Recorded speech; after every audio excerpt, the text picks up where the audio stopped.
নমস্কার বন্ধুরা, সবাই কেমন আছো? আশা করি সবাই খুব ভালো আছো। সুস্মিতা.s ফ্যামিলিতে তোমাদেরকে অনেক অনেক স্বাগত। সবাইকে শুভ দুপুর।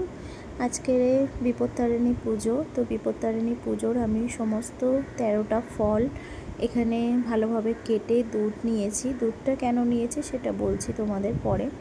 ঘরে একটু বাবার মাথায়ও ঢাললাম, তো যেহেতু শ্রাবণ মাস সেই কারণেই।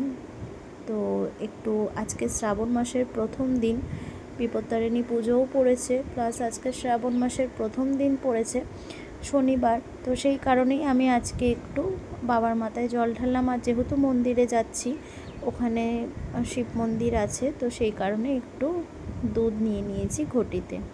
তো এখানে আমার ঘরে পুজো করা কমপ্লিট হয়ে গেছে, আর চলে এসেছিলাম মন্দিরে। দেখে নাও মায়ের মুখ।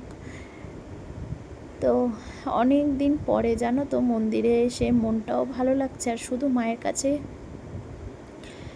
বললাম যে আমি যেন তোমার কাছে আসতে পারি। তো যাই হোক, পুজো টুজো দিয়ে আর অনেকটা রাত হয়ে গেছিলো। তো পুজো দিয়ে আসার পরে আর কোনো ব্লগ করিনি। আর মানে বলে না, যতই তুমি ভালো থাকার চেষ্টা করোই না কেন, কিছু কিছু কারণে কিছু কিছু মানে অনেক কিছু ব্যাপার থাকে যার জন্য তুমি ভালো থাকতেই পারবে না। তো এখানে দেখো, আমি 13টা লুচি খেতে হয়, তো সেই কারণে 13টা লুচি এখানে সুন্দরভাবে গুছিয়ে নিয়েছি। আর সাথে আছে হচ্ছে আলু আর কুমড়ো একটা তরকারি, যেটা আমি দুপুরবেলাই বানিয়েছিলাম। মেয়ে আর তোমার দাদাভাই, মা সবাই খেয়েছে। তো তারপরে তরকারিটা ছিল অনেকটা বেশি করেই, আমি তরকারি করে রেখেছিলাম, তো সেটাই আজকের রাত্রেও হয়ে গেছে। রাত্রে শুধু লুচি করেছি আর একটু পরোটা করেছি ওদের জন্য, যেহেতু আটা মাখাটা অল্প ছিল, লুচি কটাই হয়েছে। দুপুরবেলা মেখেছিলাম, ওরা খেয়ে তারপরে একটু আটা ছিল, সেটাই 13টা লুচি হয়েছে। তো এই যে দেখছো, সুন্দর করে একটা জিনিস গোছানো খাবার, সুন্দর একটা গুছিয়ে তোমাদের সঙ্গে শেয়ার করছি। হ্যাঁ, এক এক সময় জানো তো সুন্দর জিনিসটা দেখতেই সুন্দর লাগে। যে কোনো জিনিস দেখবে তোমার কপালে যদি না থাকে না, সেটা তুমি কোনো সময়তেই পাবে না। তোমার যেদিন যেদিন কপালে যেটা যেটা ভগবান লিখে রাখবেন সেটাই তুমি পাবে। এর থেকে বেশিও পাবে না, এর থেকে কমও পাবে না। আজকে আমি খুব ভালোভাবে প্রমাণটা পেলাম আর কি। তোমাদের সাথে আমি কথা বলতেও পারছি না। যাই হোক, ভগবানকে বললাম যে একটু হলেও আমার দিকে তাকিও, কেননা সব সময় তো আর সবার এক সময় যায় না, হয়তো আমারও এখন যাচ্ছে না। তো এই যে খাবারটা শুধু টেবিলে সাজানোটাই থাকলো, আমার কপালে আর জুটবে না।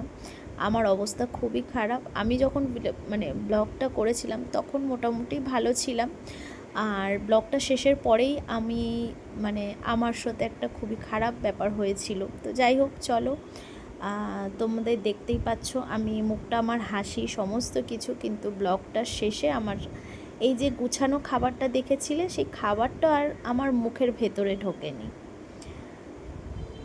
আমার বললাম না, কপালে যেটুকানি তোমার থাকবে সেইটুকানি। তো যাই হোক, তোমরা সবাই কেমন কাটিয়েছো বিপত্তারিণী পুজো অবশ্যই কমেন্ট করে জানিও। হাসি মুখটা যে আমার বদলে গেছিলো খারাপ রূপে, সেটা আমি ভাবতেও পারিনি। বলে না, সত্যি ঘরে থাকো বা বাইরে থাকো, তোমার সাথে কি হয়ে যাবে তুমি নিজেই বুঝতে পারবে না। তো যাই হোক, 13টা লুচি দিয়ে ব্লগটা আজকের এখানেই শেষ করলাম। আশা করি তোমরা খুব ভালোভাবে বিপত্তারিণী পুজো করেছো। আর ভগবানের কাছে এটাই চাই, সবাই ভালো থাকুক, সুস্থ থাকুক, সবাই মঙ্গল থাকুক। জানি না, হয়তো অজান্তে কারোর কোনো খারাপ করেও থাকতে পারি বা নাও করে থাকতে পারি, তো সেটাও আমি ভগবানের হাতেই ছেড়ে দিয়েছি। তো যাই হোক, চলো আজকের মতন টাটা। তোমাদের সঙ্গে হয়তো আমি কিছু বেশি কথা বলে ফেললাম আজকে এই ব্লগে। তো পুজোটা সত্যিই ভালোভাবে করেছি, আরও একটু ইচ্ছা ছিল ভালোভাবে করার, সেটুকুনি আর হতে পারেনি। জানি না পরের বছর যদি ভালো থাকি তাহলে অবশ্যই মায়ের কাছে গিয়ে আরও সুন্দরভাবে পুজো দেওয়ার চেষ্টা করব। আজকে মতন টাটা, সবাই ভালো থেকো, সুস্থ থেকো, সবাইকে ভালো রেখো, সুস্থ রেখো।